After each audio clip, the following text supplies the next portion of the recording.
should I be embarrassed? I got everything it takes to win that contest. When I was born, my body was blessed by Mother Nature, honey. September 2002, LaWanda Page, the fierce yet charming Aunt Esther of Sanford and Son, breathed her last. A comedy legend came to an end. The funeral, a small church in Los Angeles.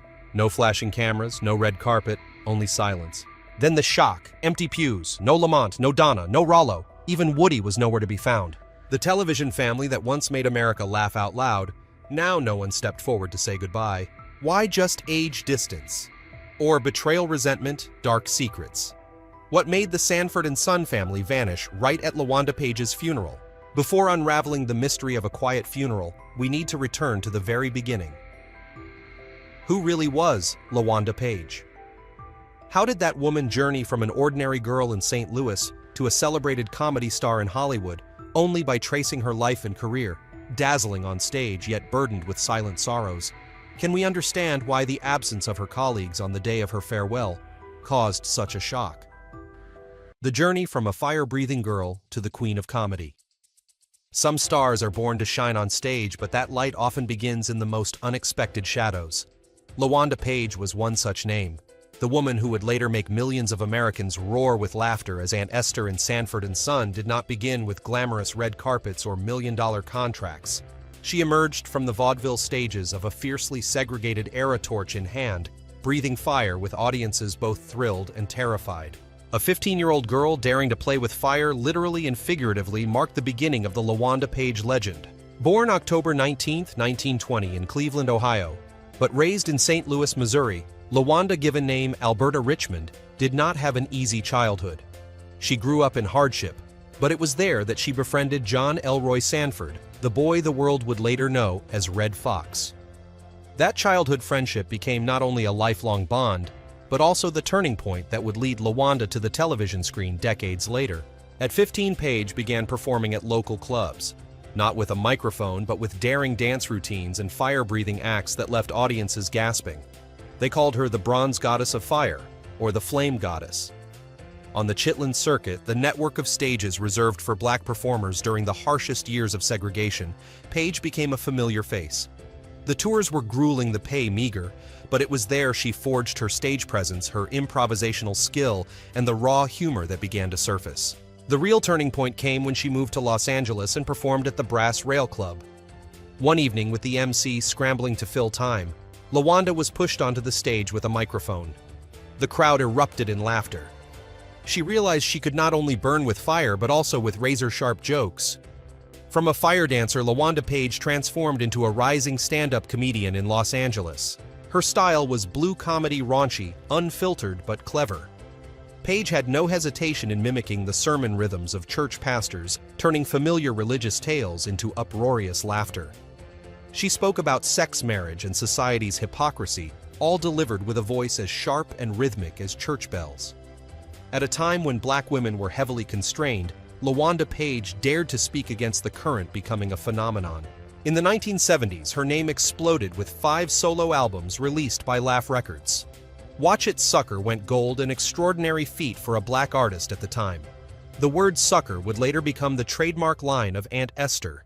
Her album Sane Advice was considered cleaner, proving she was not only about raw words, but also about crafting situations and comic timing with finesse. On stage, LaWanda Page was a comedy warrior, powerful, fast-paced, and directly engaging her audience. Then came her biggest break, Sanford and Son. In 1972, NBC launched a sitcom about a poor African-American father and son running a junk business in Watts, Los Angeles. Red Fox was the soul of the show, but he insisted on bringing in his childhood friend LaWanda. Producers hesitated. Could a raunchy stage comedian like Page fit television? Fox threatened to quit if she wasn't cast. The result, LaWanda Page landed the role of Esther Anderson, the sister of Fred Sanford's late wife. From what was supposed to be a guest spot, Esther quickly became the second heartbeat of the series. Audiences adored the verbal battles between Fred and Esther. He mocked her as Gorilla Face while she shot back with Bible verses laced in her fiery retorts. Watch It Sucker. The contrast was pure comedy gold offstage. Page was the queen of raunch, but on screen she became a devout Baptist wielding scripture against Fred. The role turned her into a pop culture icon, a sharp-tongued figure who cut clean through the backdrop of 1970s American television. Sanford and Son ran for 6 seasons from 1972 to 1977, becoming one of the first black sitcoms to achieve massive ratings, often landing in Nielsen's top 10. For LaWanda Page, it was the launchpad of a lifetime. After the show ended, she appeared in the spin-offs Sanford Arms and Sanford 1980, and in countless series like The Love Boat, Amen, 227, Martin, and Family Matters. She made her way to film too, from Zapped 1982 to Friday 1995, and Don't Be a Menace to South Central. While Drinking Your Juice in the Hood, 1996. She even starred in Church's chicken commercials with the catchphrase "Gotta love it," and lent her voice to RuPaul's album Supermodel of the World. Behind the lights, LaWanda Page's life carried deep losses. She was widowed 3 times at a young age. Her only son died early, leaving a wound that never fully healed. Her daughter Clara later became a minister, carrying on her mother's faith. Page remained devoted to church and cared lovingly for her elderly mother.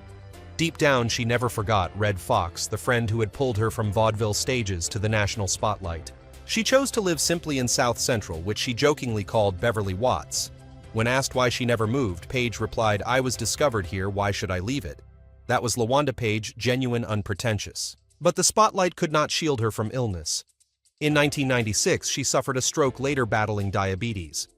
By the late 1990s, LaWanda rarely appeared in public.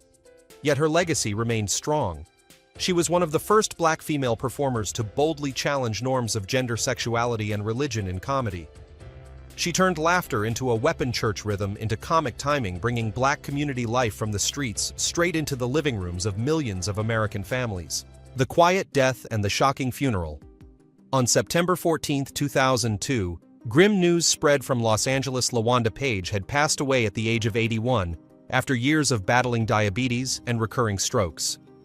The woman who once entered the living rooms of millions of American families with a Bible in hand and an uncompromising mouth had now closed a life of both brilliance and sorrow. The media noted her passing, but there was no uproar, no explosion of tributes, as seen with other stars. For many fans, it was a death far too quiet for a queen of comedy.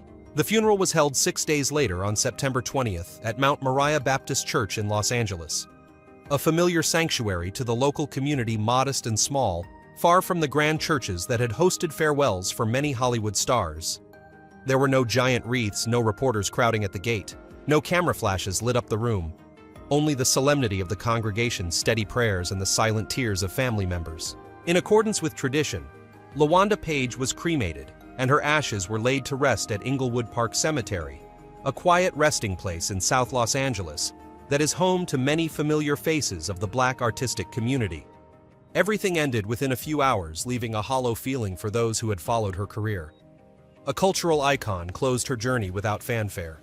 What shocked people most was the complete absence of the Sanford and Son cast. No Demond Wilson, the Lamont of old. No Lynn Hamilton, the gentle Donna. No Nathaniel Taylor, the sly Rollo. No Raymond Allen, the kind Uncle Woody. Not a single figure from the television family that had made sitcom history with her. When the press reported the event, they listed only basic information: time, place, and relatives. There was not a single line mentioning the presence of her former co-stars. Page's funeral therefore resembled a family service enclosed within the embrace of the Baptist church community. Her daughter, Reverend Clara, oversaw everything. The prayers that rose were not for Hollywood glory, but for a mother, a sister, a friend in the congregation.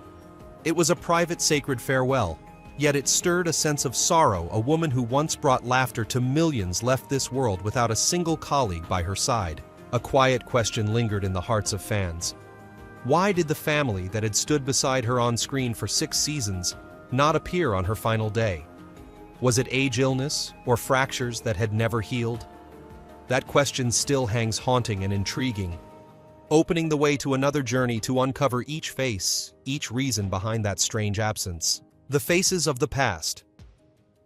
When speaking of the absence at LaWanda Page's funeral, the first name that cannot be overlooked is Red Fox, the soul of Sanford and Son. The man who lifted Page from a stage comedian into the shrine of American television.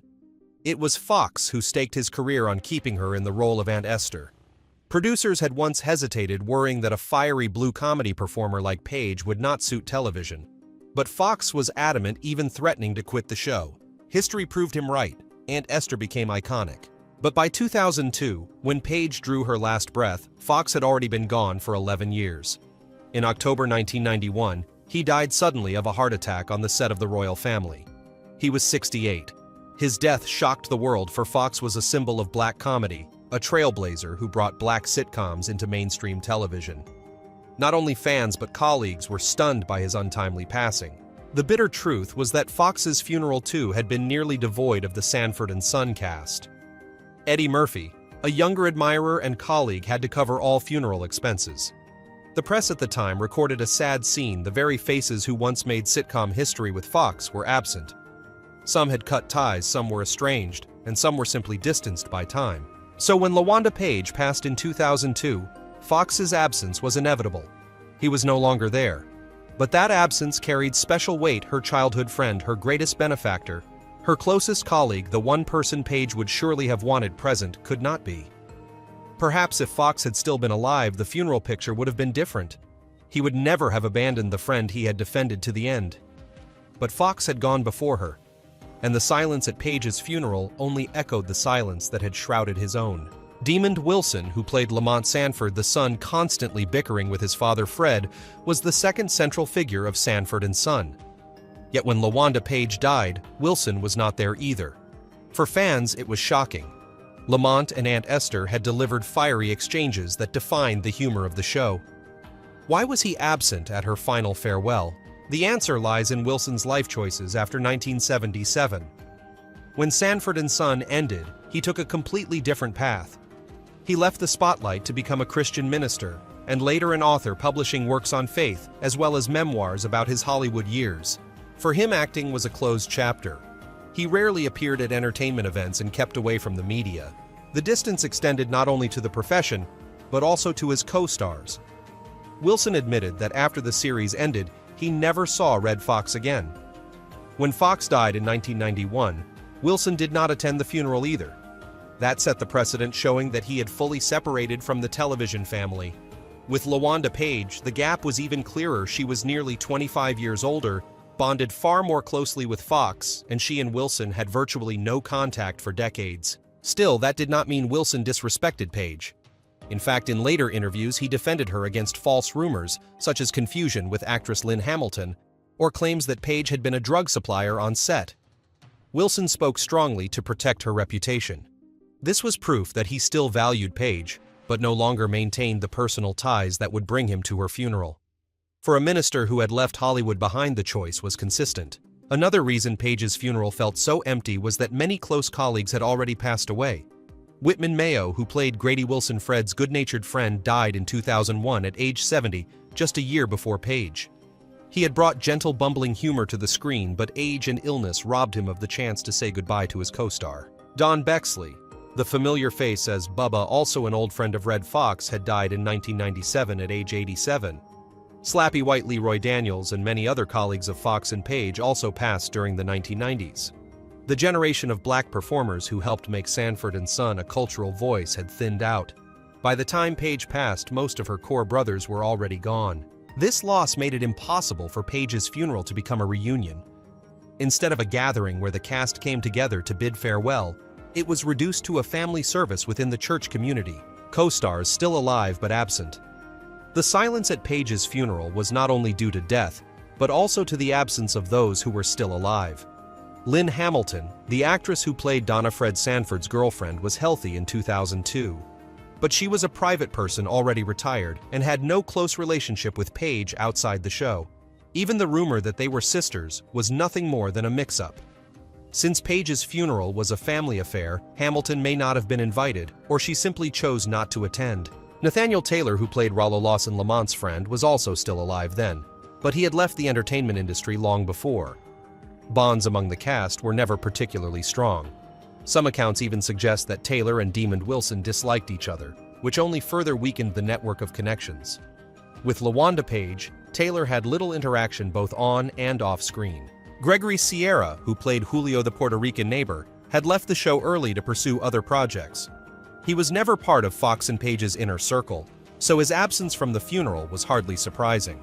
Raymond Allen, who played Woodrow Woody, Aunt Esther's husband, was perhaps the most painful absence for fans. But in his 70s, Alan was already in poor health and had spent years in long-term care. Attending the funeral was virtually impossible for him at that point. All of this combined into a harsh reality. The absence of colleagues at LaWanda Page's funeral was not simply a matter of indifference or ingratitude. It reflected age-illness retreat from the spotlight and the distances that had formed over decades. Behind-the-scenes fractures and the pain of those left behind. To explain why the funeral of LaWanda Page, the comedian who once shook American television as Aunt Esther, was devoid of the Sanford and Son cast, we cannot stop at personal stories alone. It must be seen in the larger context, the resounding success of the show, the sharp backstage conflicts, the quiet divisions among the actors, and the social prejudices of the time. These overlapping layers pushed the cast from being a television family in the public's heart to a fractured state so distant that not a single one appeared on LaWanda Page's final day. From 1972 to 1977, Sanford and Son was an undeniable phenomenon. At the height of sitcoms, the show consistently ranked in Nielsen's top 10, drawing an average of more than 20 million viewers per week, an enormous number with only a few major networks. It became a powerful voice for the African American community, paving the way for series like Good Times, The Jeffersons, and What's Happening. Its success turned Red Fox, Demond Wilson, LaWanda Page, and the supporting cast into pop culture icons. On screen, they sparred traded barbs and created the Sanford family that had audiences laughing non-stop. But behind the laughter cracks were widening. Red Fox, the #1 star, was always demanding more. He constantly clashed with NBC for higher pay. In 1974, Fox walked off set for several episodes until the network gave in. Seeing this, Demond Wilson followed suit. In 1975, he disappeared from set for 2 weeks hoping for a raise. NBC did not yield, but the tension had already taken root. From then on, unease filled the production. The breaking point came in 1977 when Fox abruptly left the show in anger at NBC without telling Wilson. Wilson only learned from the press that Fox had signed with ABC. His farewell came not from a colleague but from headlines. That betrayal left Wilson deeply wounded and marked the abrupt end of Sanford and Son. The show ended suddenly with no goodbye to fans, no cast wrap party. Sanford and Son dissolved quietly, leaving behind a massive legacy on screen, but a cold distance in the hearts of those who had shared the stage. This was the deeper reason the cast never truly reunited afterward. Relationships within the cast were also uneven. Fox and Page had been childhood friends in St. Louis, part of Fox's close circle, along with Don Bexley Bubba and Slappy White. They were like a family even off-screen, bound together long before television fame. In contrast, Demond Wilson and Nathaniel Taylor were younger, brought in by opportunity without those long-standing ties. This created two different circles, Fox's inner circle and the younger outer circle. When the show ended, the inner circle stayed close for a time, while the outer circle drifted away from Hollywood. False rumors deepened the rifts. At one point, whispers claimed LaWanda Page was the supplier of drugs for the cast. Though both Demond Wilson and Nathaniel Taylor denied it, the fact that such rumors circulated showed how toxic the backstage environment had become. Gossip, half-truths, and innuendo made the cast wary, unwilling to maintain contact. Society also played a role. In the 1970s, Hollywood remained heavily biased. Black actors, even when their shows hit top ratings, were still paid far less than white counterparts on other series. Red Fox publicly criticized this injustice. Wilson too grew frustrated when NBC refused his pay demands. Discrimination not only created tension with the network, but also eroded solidarity among the cast. Each had to fight for their own rights instead of standing together. By the time Page died in 2002, all these pieces had compounded. The cast no longer kept in touch. Those closest to her, Fox, Don Bexley, Whitman Mayo, were already gone. Those still alive were either too frail, had left Hollywood, or no longer considered themselves part of the Sanford family. Thus, Page's funeral became a small family service within the church community, not a cast reunion. That absence was not mere indifference. It was the consequence of a turbulent past, salary disputes, broken contracts, fractured friendships, damaging rumors, and systemic injustice. On screen, they were family. Off-screen, they were individuals pulled apart by the harsh currents of Hollywood. And LaWanda Page's funeral, marked by the silence of her colleagues, was the bitter proof that laughter can echo for decades, but behind it sometimes only unbridgeable distance remains. After the laughter, where did the cast go? The 2002 funeral ended in silence. But that silence was not only in the empty pews of Mount Moriah Church, it also echoed in the lives of the faces who had once helped shape Sanford and Son. When LaWanda Page passed, where had those who once sparred and bantered with her gone? How were they living? The answers in part explain why no one appeared to say goodbye. Demond Wilson Lamont Sanford chose the sharpest turn. After the series ended, he virtually turned his back on Hollywood. From a celebrated actor, Wilson became a Christian minister, founded a church, traveled widely to preach, and wrote several books including Second Banana 1994, which revealed behind-the-scenes struggles.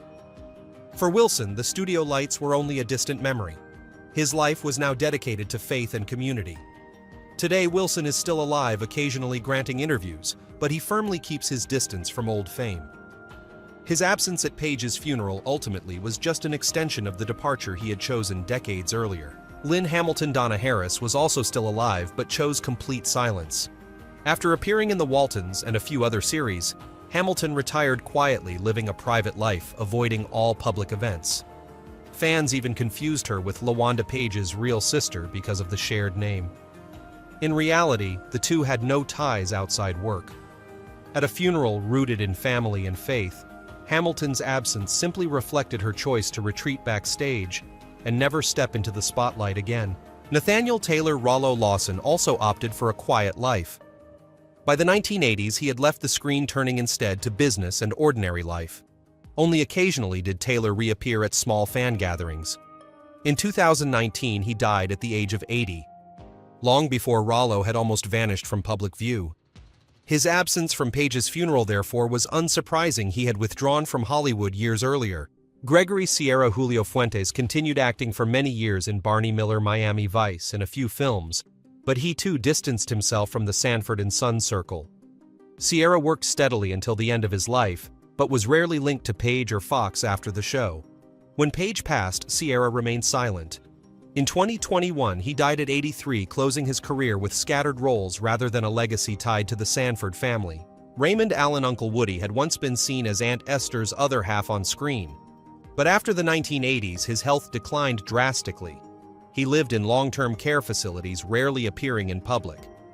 In 2020, Allen passed away at 91, ending many years of quiet life.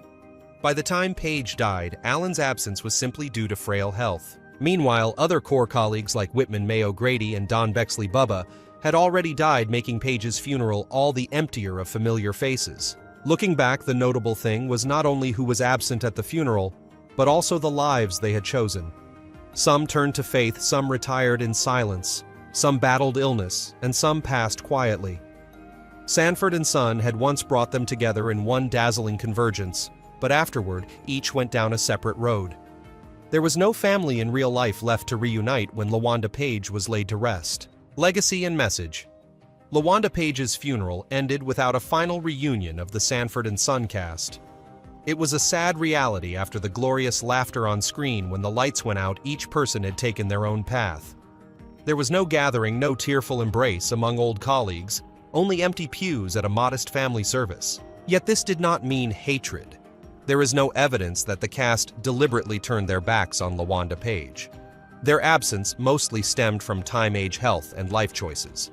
Some had died before her, some had retreated into seclusion, some had chosen faith over Hollywood fame. Over the years, those distances became boundaries too wide to cross even in the final moment. Still, LaWanda Page's legacy did not fade. She left behind laughter, rough yet profound, unafraid to challenge the rigid conventions of American society. She left behind courage, a black woman who dared to break barriers of gender, race, and religion to assert herself on stage. And above all, she left behind an immortal character, Aunt Esther. The image of a woman with Bible in hand ready to glare at Fred Sanford and deliver the line, "Watch it, sucker," entered popular culture as a timeless icon. LaWanda Page's story reminds audiences of a truth: the television family is often just a beautiful illusion. On screen, they clung to each other, sparred, and created endless laughter. But in real life, each had to walk their own path with pain, choices, and silences hard to name. And perhaps it is this truth that makes Page's legacy all the more valuable, because within the laughter she left behind, we can see both joy and sorrow, both the light and the shadows of an artist's life. The story of LaWanda Page closes not only with sorrow, but also with an immortal cultural legacy. If you want to continue exploring with me the secrets behind Hollywood's spotlight, hit subscribe. Every click you make is the motivation that brings untold stories into the light. All data, analysis, and commentary in this video are presented based on information available at the time of production. The content is subject to change over time and should not be considered a definitive forecast. There is still so much more to explore: stories of resilience, legacy, and truth. Feel free to dive into some of our top recommended videos now appearing on your screen.